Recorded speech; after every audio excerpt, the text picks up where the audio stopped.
하나님 말씀 요한복음 19장 38절에서 42절 말씀입니다.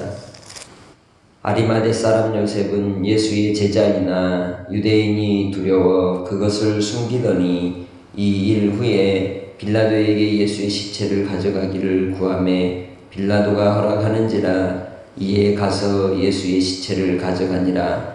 일찍이 예수께 밤에 찾아왔던 니고데모도 모략과 침향 섞은 것을 100리트라쯤 가지고 온지라.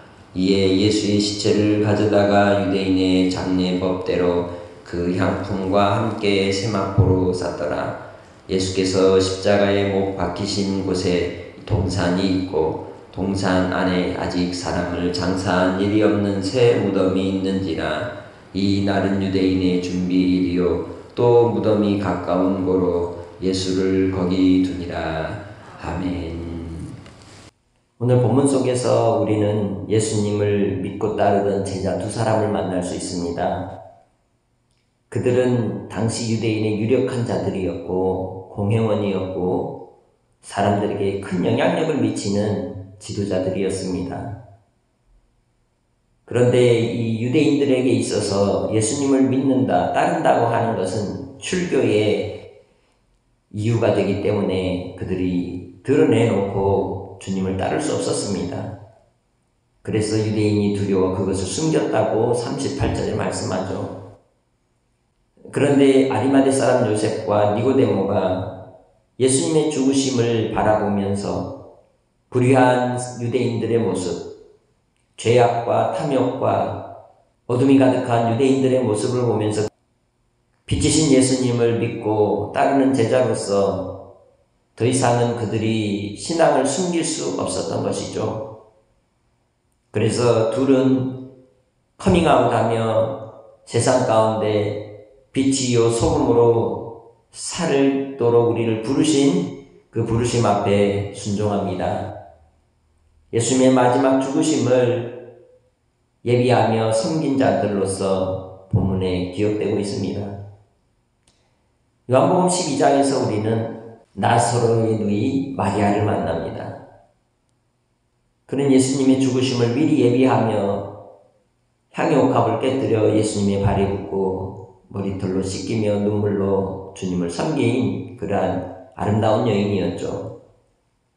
유월절을 온전히 지키지 못하는 상황에 가기를 원치 않았기에 누구도 예수님의 시신을 수습하고 싶지 않았을 것입니다.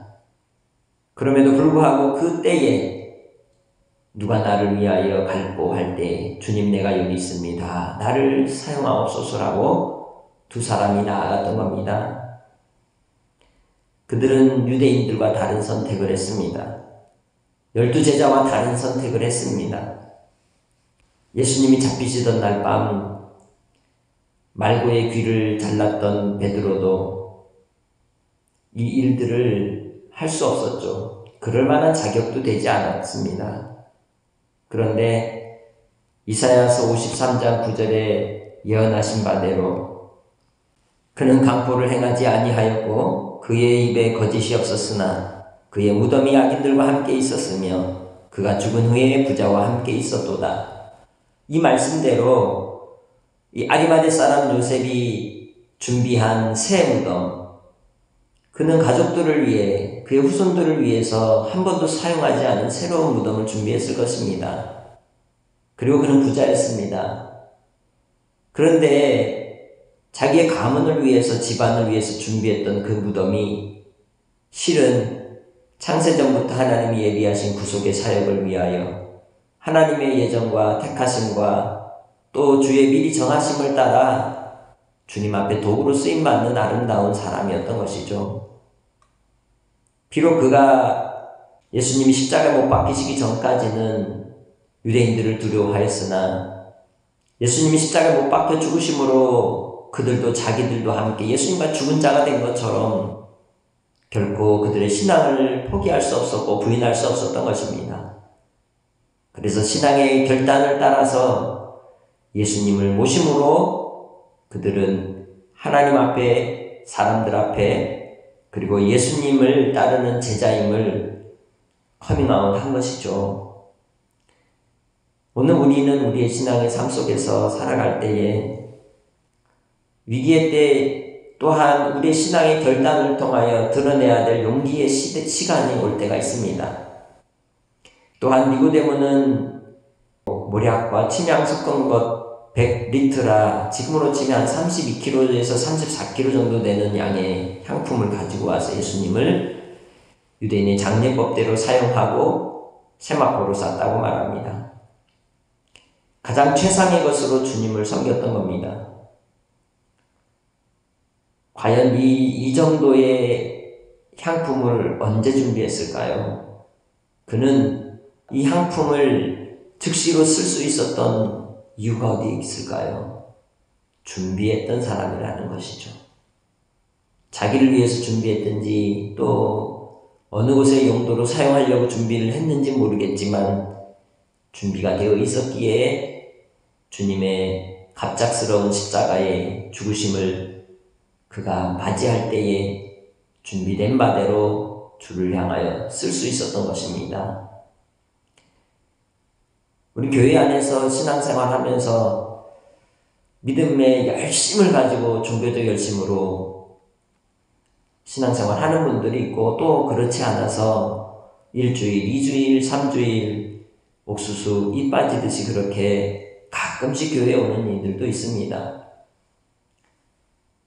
기본적으로 우리의 평범한 삶 속에서 신앙의 근거가 교회 출석으로 우리가 판단할 때가 있는데 그런데 어느 위기의 상황이 왔을 때 교회 안에 분열이나 다툼이나 문제가 있을 때 혹은 시대적 환경과 상황 속에서 나타나는 고난의 상황이 왔을 때 과연 우리의 신앙의 모습은 어떻게 드러날까요?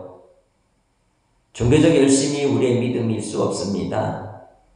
결국은 하나님을 사랑하고 예수님을 사랑하고 예수님을 나의 구주, 나의 하나님으로 믿고 섬기는 그 중심에서부터 주를 향한 믿음의 결단과 용기가 나오는 것입니다. 아리마대 요셉과 니고데모가 예수님의 죽으심을 온전히 섬김으로써 예수님의 장사 지낸 바 된 그 구속의 사역 가운데 동참하는 아름다운 도구가 되었습니다. 오늘 우리의 하루의 삶 속에서도 주님이 우리를 통하여 이루실 그 일들을 위해 나를 부르실 때에 주님의 도구로 쓰임받는 믿음의 성도들이 되시기를 주의 이름으로 축복합니다. 예수님이 들어간 무덤은 한 번도 사용하지 않은 부자의 무덤이라고 본문도 말씀하고 있습니다. 우리의 신앙은 숨겨지지 않고 빛과 소금으로 반드시 드러나는 속성을 가지고 있습니다. 너희는 세상의 빛이요 소금이라고 주님 말씀하셨죠. 그렇게 주님 안에서 오늘 한 날을 살아갈 때에도 하나님의 선하심을 위하여 살아가는 삶이 되시길 주의 이름으로 축복합니다. 하나님 아버지, 주께서 우리에게 믿음을 부어주시기에 한 날 한 날의 삶 속에서도 주님을 사랑하고 사모하게 하시니 감사합니다. 아버지 주시는 은혜를 따라 성령으로 충만케 하여 주시고 오늘도 빛으로 소금으로 주의 이름을 드러내며 영광 가운데 살아가는 하나님의 백성들이 되게 하여 주시옵소서.